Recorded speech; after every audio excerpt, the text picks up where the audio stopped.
Hello dear friends, welcome to our channel King Recipes. ഇന്ന് നമ്മളിവിടെ തയ്യാറാക്കാൻ പോകുന്ന ഉഴുന്നുവടയാണ് കേട്ടോ.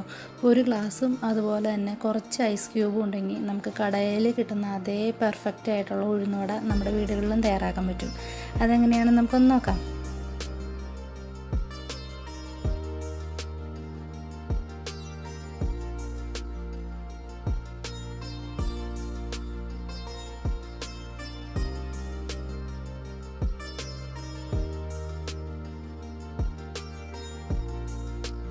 അതിനായിട്ട് ഞാനിവിടെ ഒരു കപ്പിൻ്റെ അടുത്ത് ഉഴുന്ന് പരിപ്പ് ഇതുപോലെ വെള്ളത്തിലിട്ട് കുതിർത്തെടുത്തിട്ടുണ്ട് കേട്ടോ. ഇനി നമുക്കിതൊന്ന് അതിൻ്റെ വെള്ളമൊന്ന് വാർന്നു പോകാനായിട്ട് ഇതുപോലത്തെ ഒരു അരിപ്പ പാത്രത്തിലോട്ട് ഇട്ട് വയ്ക്കാം. ഇനി നമുക്ക് മെയിനായിട്ട് വേണ്ടത് ഐസ് ക്യൂബാണേ. അത് ഞാനിവിടെ എടുത്തിട്ടുണ്ട്. ഇനി നമുക്കൊരു മിക്സി ജാറിലോട്ട് ഇതുപോലെ നമ്മുടെ ഉഴുന്ന് പരിപ്പ് ഇട്ട് കൊടുക്കാം കേട്ടോ. അതിനുശേഷം നമുക്കിതിനകത്തേക്ക് ഒരു 3 ഐസ് ക്യൂബ് ആദ്യം ഇട്ട് കൊടുക്കാം. എന്നിട്ട് നന്നായിട്ടൊന്ന് അരച്ചെടുക്കാം കേട്ടോ. ഇതിപ്പോൾ നന്നായിട്ട് അരഞ്ഞു വന്നിട്ടുണ്ട്. നമ്മുടെ മിക്സി ജാർ ഒട്ടും ചൂടായിട്ടില്ല. നമ്മുടെ മാവ് ചൂടായി കഴിഞ്ഞ് കഴിഞ്ഞാൽ നമ്മൾ ഉഴുന്നുവട ഉണ്ടാക്കുന്ന സമയത്ത് ശരിയാവില്ല. ഇതിപ്പോൾ നല്ല തണുപ്പാണ് മിക്സി ജാറിൻ്റെ പുറത്ത്. എന്നിട്ട് നമ്മുടെ മാവിൻ്റെ പരുവം നോക്കാം കേട്ടോ.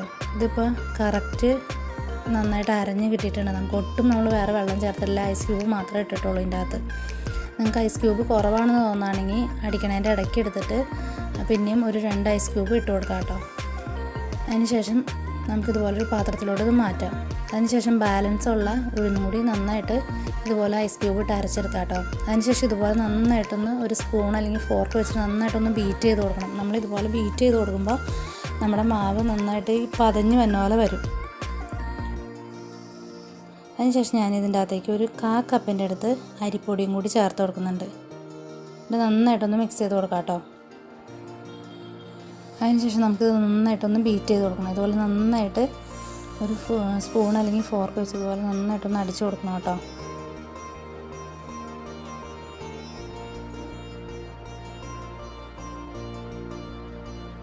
ഇനി നമുക്ക് ഇതിൻ്റെ അകത്തേക്ക് ഒരു ടീസ്പൂണിൻ്റെ അടുത്ത് ഉപ്പും കൂടി ചേർത്ത് കൊടുക്കാം. നമ്മൾ എടുത്തേക്കണ ഉഴുന്നിൻ്റെ അനുസരിച്ച് ഉപ്പിൻ്റെ അളവ് കൂടുകയും കുറയുകയൊക്കെ ചെയ്യും കേട്ടോ.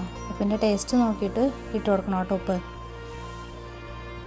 ഇതുപോലെ നന്നായിട്ടൊന്ന് മിക്സ് ചെയ്ത് നമ്മളിതുപോലെ നന്നായിട്ട് മിക്സ് ചെയ്യണ സമയത്ത് നമ്മുടെ ഉഴുന്നൊന്ന് പതുക്കെ ഒന്ന് വീറി വരും. നമുക്കിതിൻ്റെ അകത്ത് വേറെ സോഡാപ്പൊടിയോ ബേക്കിംഗ് സോഡയോ ഒന്നും ചേർക്കേണ്ട ആവശ്യമില്ല. നമ്മളിത് എണ്ണയിലിട്ട് വറക്കണ സമയത്ത് ഇത് നന്നായിട്ട് വീറി വരും കേട്ടോ. ഇനിയിപ്പോൾ നമുക്കിതിനകത്ത് ഈ ബാലൻസ് സാധനങ്ങൾ ചേർക്കാം. അതിനായിട്ട് ഞാനിവിടെ ചെറുള്ളിയാണ് ചേർത്ത് കൊടുത്തേക്കണത്. സവോളയിൽ നല്ലത് ചെറുള്ളിയാണ് കേട്ടോ. അതിനുശേഷം പച്ചമുളക്, അതുപോലെ തന്നെ 1 ടീസ്പൂണിൻ്റെ അടുത്ത് ജീരകവും 1 ടീസ്പൂണിൻ്റെ അടുത്ത് കുരുമുളക് പൊടിയും കൂടി ഇട്ട് കൊടുത്തിട്ടുണ്ട്. അതിനുശേഷം നന്നായിട്ട് വീണ്ടും നമുക്കൊന്ന് മിക്സ് ചെയ്ത് കൊടുക്കാം. നമ്മൾ സവോള ചേർത്ത് കഴിഞ്ഞാൽ സവോളയിൽ വെള്ളത്തിൻ്റെ അളവ് കൂടുതലായതുകൊണ്ട് നമ്മുടെ മാവിന് കുറച്ചും കൂടി വെള്ളമയം വരും. അതിനേലും നല്ലത് ചെറുള്ളിയാണ്. ടേസ്റ്റും ചെറുള്ളി ചേർക്കുമ്പോഴാണ് കേട്ടോ വരാം. അതിനുശേഷം നന്നായിട്ട് ഇതുപോലെ ഒന്ന് വീണ്ടും നമുക്കൊന്ന് പതപ്പിച്ചെടുക്കാം.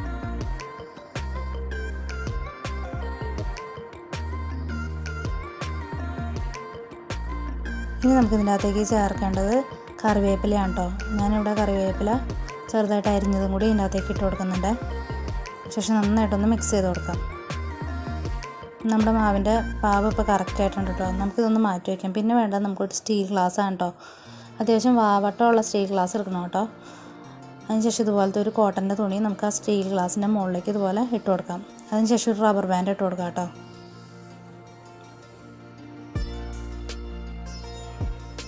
ഇനി നമുക്ക് വേണ്ടത് ഒരു പ്ലാസ്റ്റിക് കവറാണ്.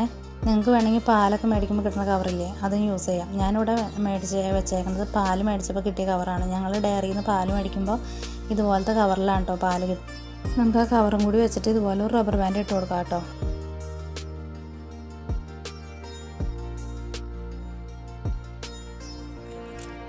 ഇനി നമുക്കിതിന് മുകളിലായിട്ട് അല്പം വെള്ളം ഇതുപോലെ ഒന്ന് തടവി കൊടുക്കാം കേട്ടോ. അതിനുശേഷം നമ്മൾ റെഡിയാക്കി വെച്ചാണ് മാവ് ഇതിൻ്റെ മുകളിലേക്ക് ഇതുപോലെ ഇട്ട് കൊടുക്കാം. ഇനി നമ്മുടെ ചൂണ്ടുവിരൽ പതുക്കനെ ഒന്ന് വെള്ളത്തിൽ മുക്കിയതിന് ശേഷം ഇതുപോലെ അതിൻ്റെ നടുക്ക് പതുക്കനെ ഒരു ഹോൾ ഇട്ട് കൊടുക്കാം കേട്ടോ. അതിനുശേഷം നമുക്കിത് എണ്ണയിലേക്ക് ഇതുപോലെ ഇട്ട് കൊടുക്കാം. ഉഴുന്നുവട ഉണ്ടാക്കാൻ നോക്കിയിട്ട് ശരിയാവുന്നില്ല എന്ന് പറയുന്നവർക്ക് വളരെ പെട്ടെന്ന് റെഡിയാക്കാൻ പറ്റുന്ന ഒരു മെത്തേഡാണ് കേട്ടോ. ഇതുപോലെ ഉഴുന്നുവട റെഡിയാക്കി കഴിഞ്ഞ് കഴിഞ്ഞാൽ ഒരിക്കലും ഫ്ലോപ്പ് ആവത്തില്ല. നമ്മുടെ ഉഴുന്നുവട പെർഫെക്റ്റായിട്ട് കടയിലൊക്കെ കിട്ടുന്ന പോലെ കിട്ടുകയും ചെയ്യും. ഇനി നമുക്കിത് 2 വശം ഒന്ന് നന്നായിട്ടൊന്ന് റോസ്റ്റ് ചെയ്തെടുക്കണം. അങ്ങനെ നമ്മുടെ ഉഴുന്നുവട റെഡിയായിട്ട് നമ്മൾ ചായക്കടയിൽ നിന്നൊക്കെ മേടിക്കുമ്പോൾ കിട്ടുന്ന അതേ രീതിയിൽ നന്നായിട്ട് വീറി വന്നിട്ടുണ്ട് നമ്മുടെ ഉഴുന്നുവട. ഇനി നമുക്ക് ബാലൻസ് ഉള്ള മാവും കൂടി ഇതുപോലെ ഒന്ന് വറുത്തെടുക്കാം. നമ്മളുടെ മാവിൽ വെള്ളം കൂടുതലായിട്ട് തോന്നുകയാണെന്നുണ്ടെങ്കിൽ നമുക്ക് 2 ടീസ്പൂൺ അരിപ്പൊടിയും കൂടി ചേർത്ത് കൊടുത്താൽ മതി. അരിപ്പൊടി ചേർക്കണ്ടേ എന്നുണ്ടെങ്കിൽ നമ്മുടെ ഉഴുന്ന് വെള്ളത്തിലിടുന്ന സമയത്ത് തന്നെ ഒരു 1/4 കപ്പിൻ്റെ അടുത്ത് അരി വെള്ളത്തിൽ പച്ചരിയും കൂടി വെള്ളത്തിലിട്ടിട്ട് അരച്ചെടുത്താലും മതി കേട്ടോ. ഇതുപോലെ കറക്റ്റായിട്ട് നമ്മൾ ചെയ്യുകയാണെന്നുണ്ടെങ്കിൽ നമുക്ക് ചായക്കടയിൽ നിന്നൊക്കെ മേടിക്കുന്ന പോലെ നല്ല പെർഫെക്റ്റ് ആയിട്ടുള്ള ഉഴുന്നുവട വളരെ പെട്ടെന്ന് തയ്യാറാക്കി എടുക്കാൻ പറ്റും കേട്ടോ. നല്ല സോഫ്റ്റാണ്, അതുപോലെ തന്നെ പുറത്ത് നല്ല ക്രഞ്ചിയാണ് നമ്മുടെ ഉഴുന്നുവട. നമ്മുടെ ഉഴുന്നുവടയുടെ കൂടെ കഴിക്കാനായിട്ട് നമുക്കൊരു തേങ്ങ ചമ്മന്തിയും കൂടി അരച്ചെടുക്കാം കേട്ടോ. അതിനായിട്ട് ഞാനിവിടെ 1/2 കപ്പിൻ്റെ അടുത്ത് തേങ്ങ എടുത്തിട്ടുണ്ട്. അതുപോലെ തന്നെ ഒരു 2 ടീസ്പൂണിൻ്റെ അടുത്ത് നമ്മുടെ വറുത്ത കപ്പലണ്ടി ഇഡ്ഡലി അതെടുത്തിട്ടുണ്ട്. പിന്നെ ഒരു 4 ചെറിയ ഉള്ളി, ഒരു പച്ചമുളക്, പിന്നെ ഒരു ചെറിയ കഷ്ണം ഇഞ്ചി, പിന്നെ ഒരല്പം വെള്ളം കൂടി ഇട്ടിട്ട് നമുക്ക് നന്നായിട്ടൊന്ന് അരച്ചെടുക്കാം കേട്ടോ. അതിനുശേഷം നമുക്കൊരു പാൻ അടുപ്പത്തോട്ട് വെച്ചിട്ട് അതിൻ്റെ അകത്തേക്ക് എണ്ണ ഒഴിച്ചു കൊടുക്കാം. അതിനുശേഷം നമുക്ക് 1 ടീസ്പൂണിൻ്റെ അടുത്ത് നമ്മുടെ കടുക് ഇട്ട് കൊടുക്കാം കേട്ടോ. കടുക് നന്നായിട്ടൊന്ന് പൊട്ടിക്കഴിയുമ്പോൾ നമ്മൾ പതുക്കെ ഒന്ന് ഫ്ലെയിം കുറച്ച് വെക്കണം. എന്നിട്ട് അതിൻ്റെ അകത്തേക്ക് വറ്റൽമുളക് ഇട്ട് കൊടുക്കണം. ഞാനിവിടെ 2 വറ്റൽമുളകാണ് ഇട്ട് കൊടുത്തേക്കണേ. ഫ്ലെയിം കുറച്ച് വയ്ക്കണമെങ്കിൽ പെട്ടെന്ന് വറ്റൽമുളക് കരിഞ്ഞു പോകാൻ സാധ്യതയുണ്ട്.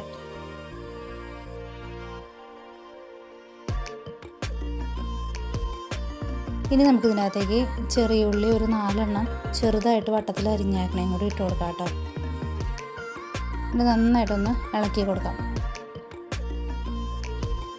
അതിനുശേഷം നമുക്ക് ഇതിനകത്തേക്ക് ഒരല്പം കറിവേപ്പിലയും കൂടി ഇട്ട് കൊടുക്കാം.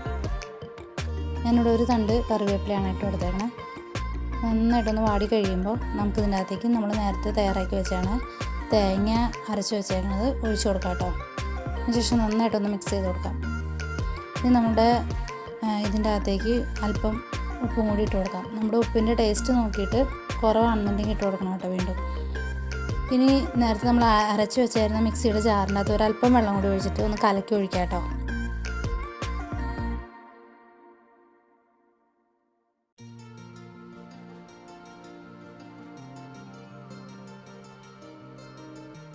നമ്മുടെ തേങ്ങയുടെയും അതുപോലെ തന്നെ പച്ചമുളകിൻ്റെയൊക്കെ ഒരു പച്ചമണം മാറണോടം വരെ പതുക്കെ ഒന്ന് ചൂട് കയറ്റിയാൽ മതി കേട്ടോ. അതിനുശേഷം പതുക്കെ ഒന്ന് തള വന്ന് കഴിയുമ്പോഴേക്കും നമുക്കിതൊന്ന് ഓഫ് ചെയ്യാം. പിന്നെ നമുക്കിതൊരു പാത്രത്തിലോട്ട് മാറ്റാം കേട്ടോ. അങ്ങനെ നമ്മുടെ ഉഴുന്നുവടയ്ക്ക് ഉള്ള തേങ്ങ വെച്ചുള്ള ചമ്മന്തി റെഡി ആയിട്ടുണ്ട്. വളരെ ടേസ്റ്റിയാണ്. മുളകിൻ്റെ ടേസ്റ്റ് അനുസരിച്ച് ഓരോരുത്തർക്കും ഓരോ രീതിയായിരിക്കുമല്ലോ മുളക്. ഇതിപ്പോൾ മുളക് കൂടുതൽ വേണമെന്നുള്ളവർ ഞാനിവിടെ ഒരു പച്ചമുളക് ഇട്ടിട്ടുള്ളൂ. വേണമെങ്കിൽ അത് 2 പച്ചമുളക് ആക്കാം കേട്ടോ. ഈ ഒരു പച്ചമുളക് അത്യാവശ്യം എരിവുള്ളതായിരുന്നു, അത് കാരണമാണ് ഞാൻ ഒരെണ്ണം ഇട്ടത്. നമ്മുടെ കയ്യിലുള്ള പച്ചമുളകിൻ്റെ എരിവ് അനുസരിച്ച് വേണം ഇടാൻ. അതിനുശേഷം നമുക്ക് കറിവേപ്പില വെച്ച് ഒന്ന് ഡെക്കറേറ്റ് ചെയ്യാം. അങ്ങനെ നമ്മുടെ വടയുടെ ചട്നിയും റെഡി ആയിട്ടുണ്ട്. വളരെ പെട്ടെന്ന്, അധികം നേരത്തെ സമയനഷ്ടമൊന്നുമില്ല, വളരെ പെട്ടെന്ന് തയ്യാറാക്കാൻ പറ്റുന്ന ഒരു ഉഴുന്നുവടയും അതിന് മാച്ച് ചെയ്യണ ഒരു തേങ്ങ വെച്ചുള്ള ചമ്മന്തിയാണ് ഉണ്ടായിരുന്നു നമ്മൾ കാണിച്ചത്. എല്ലാവർക്കും ഇഷ്ടപ്പെട്ടു എന്ന് വിചാരിക്കുന്നു. ഇഷ്ടപ്പെട്ടിട്ടുണ്ടെങ്കിൽ എല്ലാവരും എൻ്റെ ചാനലൊന്ന് ലൈക്ക് ചെയ്യണം, അതുപോലെ തന്നെ ഒന്ന് സബ്സ്ക്രൈബ് ചെയ്യണം. പിന്നെ തൊട്ടടുത്തൊരു ബെൽ ബട്ടൺ ഉണ്ട്, അതിൻ്റെ അകത്തും കൂടി ഒന്ന് ക്ലിക്ക് ചെയ്യണം കേട്ടോ. അപ്പോൾ ഓൾ എന്നൊരു ഓപ്ഷൻ കൂടി വരും, അതിലും കൂടെ ക്ലിക്ക് ചെയ്യാൻ മറക്കല്ലേ. എങ്കിൽ മാത്രമാണ് ഞാനിടുന്ന എല്ലാ വീഡിയോസിൻ്റെയും നോട്ടിഫിക്കേഷൻ കാണാൻ സാധിക്കൂ.